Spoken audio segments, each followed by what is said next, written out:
Hey, good morning. Johnny Murdoch with the Honeybee Rescue, and today I'm going to show you how to take this old nasty black comb and make something beautiful out of it. Some clean rendered wax. So let me show you how my method. This will take a couple of days, the way we do it. So let's get started. So I'm going to start out adding 4 gallons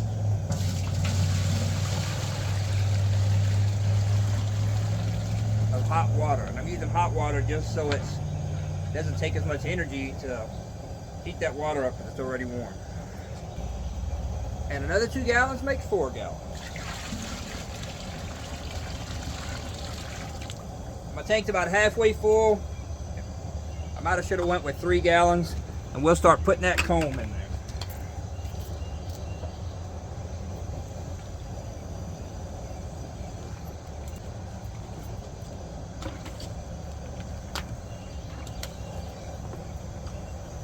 See how dark and nasty it is? Some of it.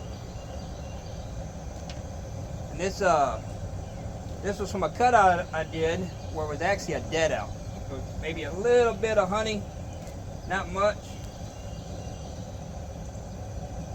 But lots of old comb. That beehive had been there for a long time.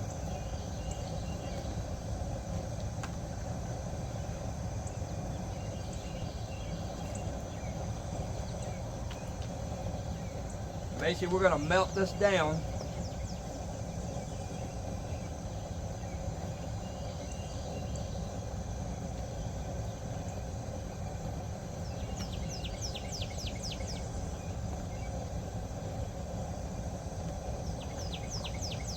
A little bit of pollen in some of this, but no brood, no bees at all. I think the only bees that were in there were bees that were robbing.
Alright, as you can see, a lot of the old cocoons is coming out of some of that old brood comb. We're going to strain all that out, but we got to get it a little more liquidy. But it's getting there.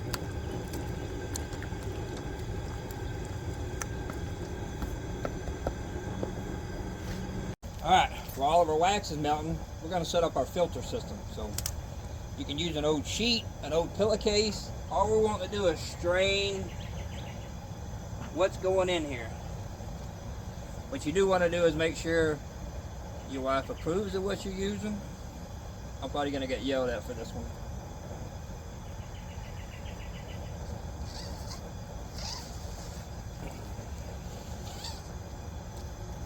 I take a ratchet strap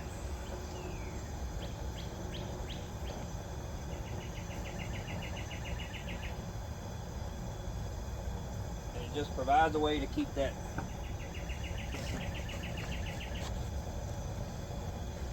sheet from falling in.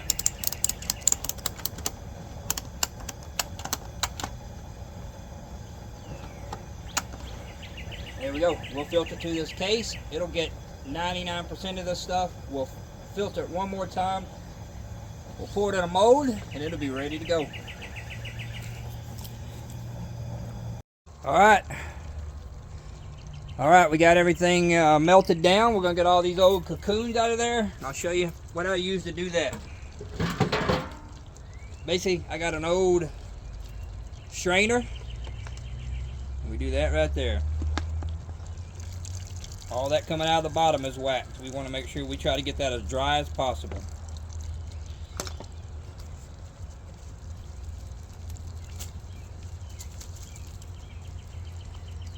Getting a lot of bee activity this morning too. Hope we don't get stung.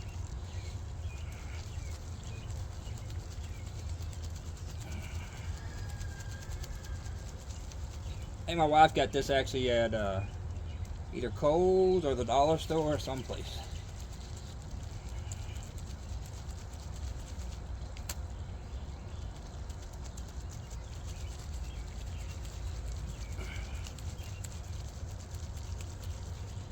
And that's what we call slum gum.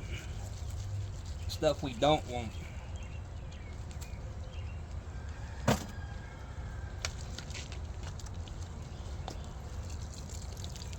We want to keep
Anyways, I'm going to filter this out and we'll come back to you. Alright. We got a lot of the impurities out, so we're going to filter it through the sheet now and let it sit.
Alright, little change of plan. This sheet is stopping up so bad, so we're going to switch to a 5-gallon bucket, a paint strainer for a 5-gallon bucket. You can actually get these at Home Depot in like a 3 or a 5 pack, I'm not sure. But they're not as coarse. They're good for the first rendering, and we're going to do a second one anyway, so we're going to get this out of here.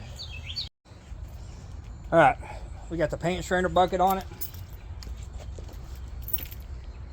Get a glove, the bottom of it is kind of hot. Oh, much better.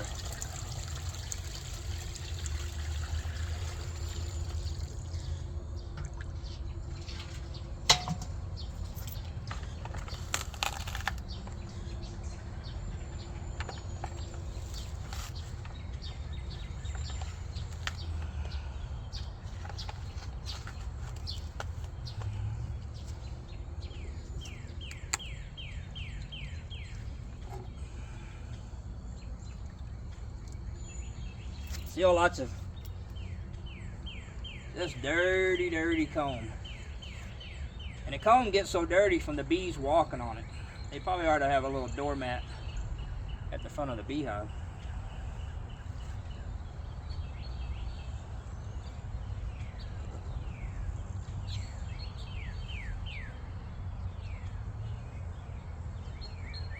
Anyways,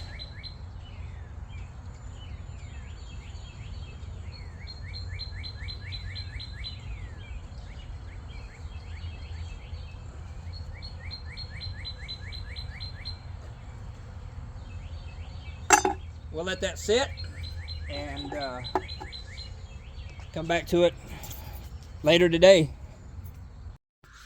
All right, remember how I told you that you need to make sure your wife knows you're using those pillowcases and sheets?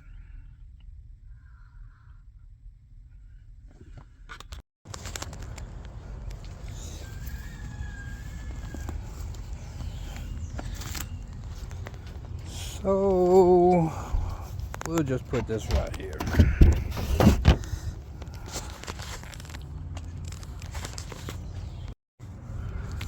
All right, let's open this up. See if our wax is cooling off.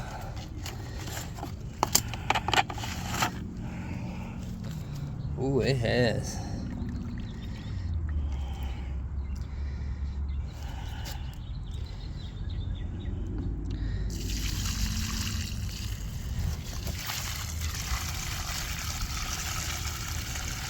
That's all just the dirty water.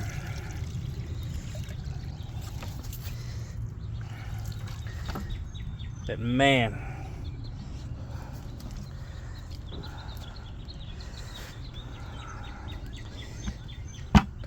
look at that gorgeous block of wax. Still pretty soft. I think I'm gonna let it set in the bucket a little bit more. Then I'll scrape the back of it, and then we'll render it one more time. I'll show you how we make those gorgeous blocks. All right, got the block out of the bucket. A little something you can do to help make it easier is scrape that stuff off. So I'll scrape this off. We'll take it inside. We'll melt it back down and render it one more time into some perfect little blocks. Well, next step is we're gonna melt this block of wax down. No water, just wax. You can use a double broiler type method. Set this pot here in another little bigger pot with some water in it, but this is the way I'm going to do it tonight. We'll let that melt down and then we'll come back. And wax is melted. We'll pour it through this cheesecloth, clean it up, pour it in those molds. Be good to go. For our family, big word, sorry. But super pumped and excited to go the last round. Hopefully we can repeat it. That would be great. We'll see you there. Thanks so much, Chip. Chip puts his name in Denver Supercross history. There's not a great deal here, right? So he joins Jeremy McGrath, Eli Tomac, Jason Anderson, and Chase Sexton as Denver Premier Class winners. That's pretty cool. Yeah. Rarefied air. There you So go. 1-2 for the Lawrence family, as Jet just alluded to. Jason Anderson getting that podium, and a really interesting night that's going to paint the picture of this championship. Let's go back to the podium. Well, congratulations, Hunter Lawrence. And I have no authority to do this, but I'm declaring you the ride of the night. That was unbelievable. You challenged your brother. You led half the race, and you challenged your brother all the way to the end. All right, you can see all the trash. A lot of that trash was already in that pan, and now we'll let this drain in there, and then we'll put it in the molds. So that's awesome. But just in general, you know, I am a little bit better on these dry hard pack tracks, but man, it was still not enough for those two guys up front. But it was a good night, you know. Thanks to the whole team, and I'm ready to get up there and hopefully get a better start so I can make it a little harder on these guys and maybe knock off a win at the end of the season. But yeah, I'm trying my best, and we'll see how it goes next week. One last chance to get it done. Thanks, Jason. Congratulations, JT. Well, with Cooper Webb and Cooper, that looked like a brutal main event. We know you're suffering the injury. Can you just tell us what it had to be like racing that main event, the pain you were dealing with? You can see it, and it's hard to tell an injury visually from that far away, but I think everyone here knew you were riding in a lot of pain. Yeah, it's not great. Like you alluded to, I have a thumb injury to my UCL, so just trying to do what I can. Last week, we tore it even worse, so just kind of doing my thing, and it's frustrating when you can't perform.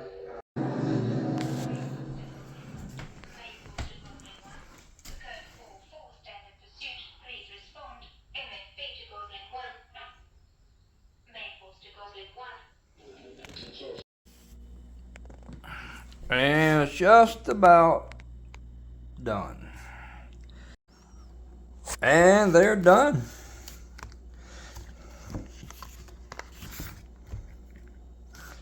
That right there is how you make a nice block of wax. You guys have a good evening, and thanks for watching the Honeybee Rescue.